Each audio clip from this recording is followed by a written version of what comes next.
They say we crawled out of caves, that we lit fire, chipped tools, and waited for evolution to take its slow, patient course. But what if we didn't wait? What if someone came? In the blink of an eye, we went from stone huts to starships, from campfires to code. So ask yourself this: did we really do all this alone? The official story of humanity is one of slow linear progress. Scientists say that around 5 million years ago, an ape stood upright, marking the birth of what would eventually become us. And for hundreds of thousands of years after that, not much changed. We hunted, we gathered, we mastered fire and stone, a few crude tools, a few scattered myths. But then, something broke the pattern. Roughly 20,000 years ago, the pace of progress exploded. We began constructing megalithic temples like Göbekli Tepe, with precision and scale no one expected from hunter-gatherers. And in just 12,000 years, we went from mud huts to orbiting satellites. That kind of leap, it doesn't just defy logic, it challenges everything we thought we knew about our species. Was it evolution? Or intervention? If this sudden leap in human evolution wasn't natural, then where do we begin to search for answers? We follow the trail back to the world's first recorded civilization, Sumer. Over 6,000 years ago in what's now southern Iraq, the Sumerians emerged almost from nowhere. They brought with them writing, law, astronomy, agriculture, and a sophistication that seemed out of place for their time. Their city-states were vast and well-structured, governed by something remarkable. Namu, the world's first codified law. But what makes the Sumerians truly mysterious isn't just their sudden brilliance, it's what they claimed about their own origins. According to their oldest records, they didn't invent civilization. They inherited it from beings they called the Anunnaki. The Sumerians left behind more than architecture and irrigation. They carved their knowledge, their memories, into clay. Cuneiform tablets preserved through fire and time. And these weren't simple myths or folk tales. They were records, detailed accounts of gods descending from the sky, of rulers appointed by higher powers, of a time before humans when the earth was ruled by something else. Again and again, the same names appear. Anu, the sky father; Enki, the god of wisdom and creation; Enlil, the commander, stern and cold; Inanna, fierce and radiant, later known as Ishtar. But here's the twist. The tablets do not call them spirits or divine forces. They call them flesh and blood, beings who arrived, beings who built, beings who ruled. And according to the Sumerians, it was the Anunnaki who shaped the destiny of Earth. They weren't gods in the way we understand gods today. They were a superior race, with knowledge of the stars, and a mission that brought them here. But why?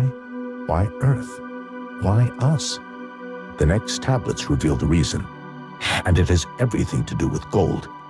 Gold, a metal we prize for beauty, luxury, and wealth. But to the Anunnaki, it meant something far more vital. In modern science, we know gold is a superb conductor. It's used in electronics, space travel, and even medicine. It resists corrosion, reflects radiation, and can purify both air and water. Now imagine a civilization far older than ours, one facing a planetary crisis, a collapsing atmosphere, a world poisoned by its own advancement. That was Nibiru. According to the ancient tablets, this was the Anunnaki homeworld, a massive planet with a long elliptical orbit, visible from Earth only once every 3,600 years. Their solution: spray nanoparticles of gold into their sky, a planetary shield. But there was a problem. Nibiru didn't have enough gold. Earth did. And so they came, not to observe, not to guide, but to mine. Descended to the ancient Earth, a planet lush with life, but untouched by civilization. They built outposts, laid mines, drilled into mountains and riverbeds.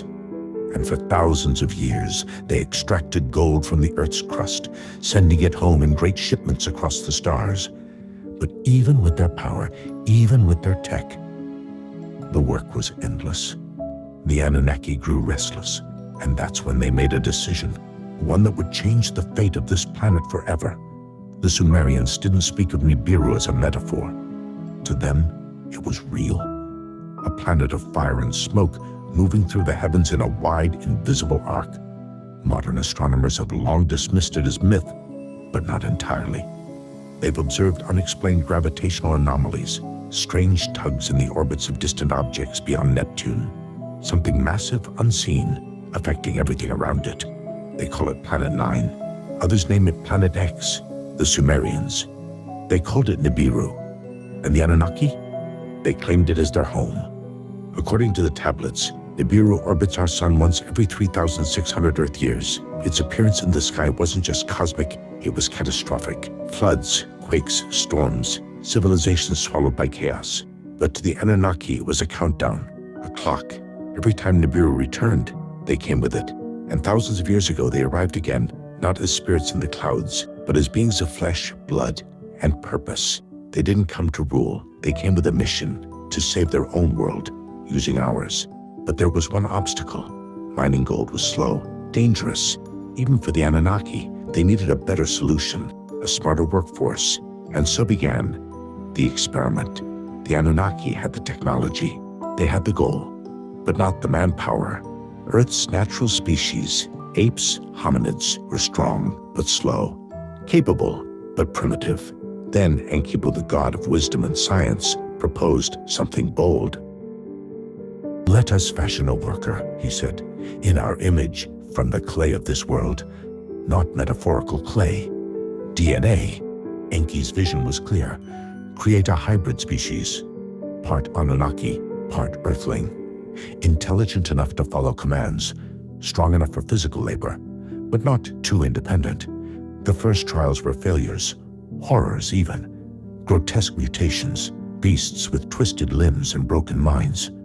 Monsters, perhaps, the echoes of which may live on in the myths of giants, cyclopes, and chimeras. They were destroyed, erased. But Enki persisted, and eventually a breakthrough came. Using one of their own as a surrogate, they created a being unlike anything before, balanced, stable, capable. They called him Adamu, the one who is like us, the first true human, not born from evolution, but from engineering. Sound familiar? It should.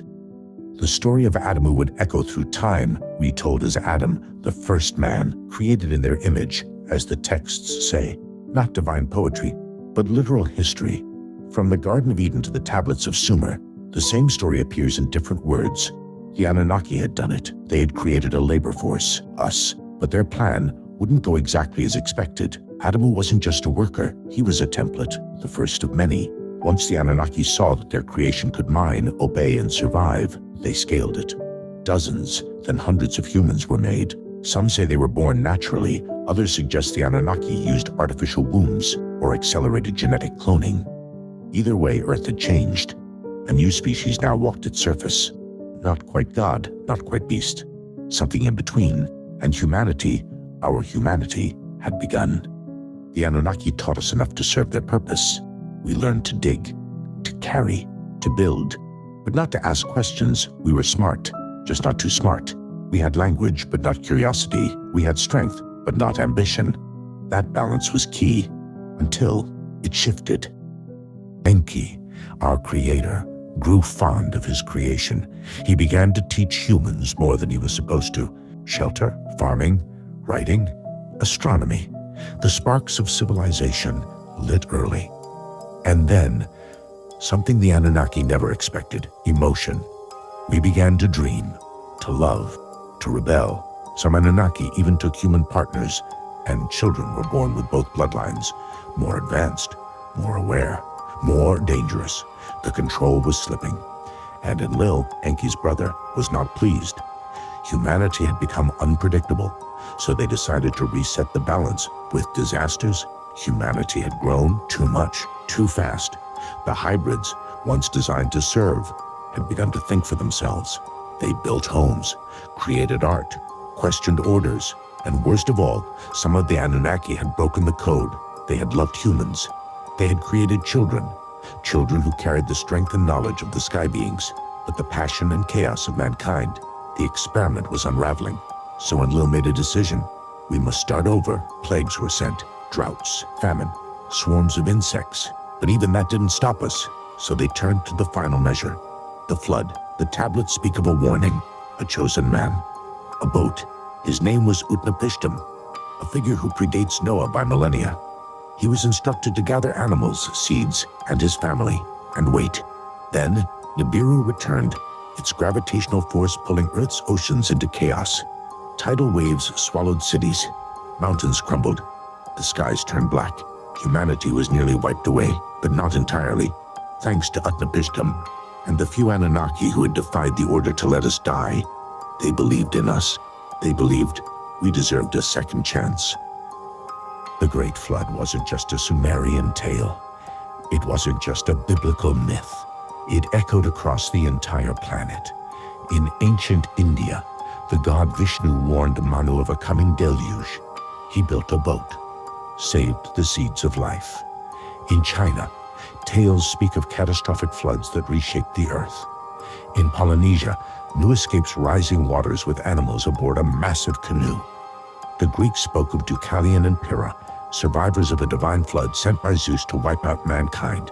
The parallels are undeniable. Gods descend, humans are created, then punished.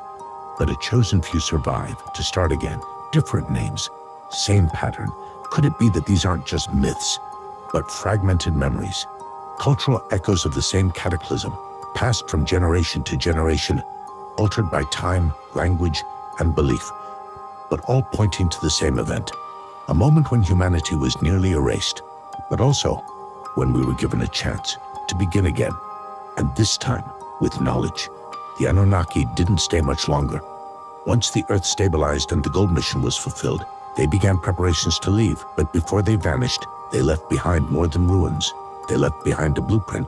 When the floodwaters receded, the world had changed. The cities were gone. The population scattered. The knowledge nearly lost, but not entirely. The Anunnaki, especially Enki, chose to teach again. Not just survival, but culture. They shared mathematics, geometry, agriculture, star maps, even systems of law and trade. These foundations would spark the rebirth of civilization in Sumer, Egypt, Mesoamerica, and beyond. But the greatest legacy, it wasn't written on tablets. It wasn't carved into stone. It was written in us. Modern genetics has found anomalies in the human genome, markers that some believe could be engineered. Why did humans suddenly develop such large brains compared to other primates?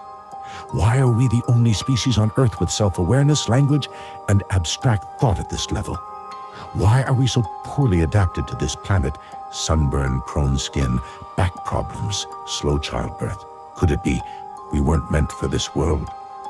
Authors like Dr. Ellis Silver have argued that we might be a transplanted species created or modified for a purpose. And when you trace our myths, legends, and genetics, one answer returns again and again: the Anunnaki. But if they left, did they truly disappear? Or are they still watching? According to ancient Sumerian calculations, Nibiru's orbit brings it near Earth roughly once every 3,600 years. If true, the last appearance may have occurred during the time of the Great Flood, which means its next return could be approaching. Some predict the year 2900, others suggest sooner, pointing to strange planetary shifts, solar flares, and the growing anomalies in our skies. NASA has acknowledged the mathematical possibility of a hidden planet, a massive body influencing our solar system, yet still unseen. Is it Nibiru? And if it is, will the Anunnaki come with it? Have they been here all along, watching from afar, or walking among us? Are they the silent architects of our evolution and our destiny? And if they return, will they come as gods again, or something else? A reckoning, a reunion, a restart? Tell us what you believe. Is humanity the result of chance or design? Leave your theories in the comments. And if you're still watching, perhaps you were meant to hear this story. So like this video, subscribe to our channel, and when the sky grows strange, you'll know where to look.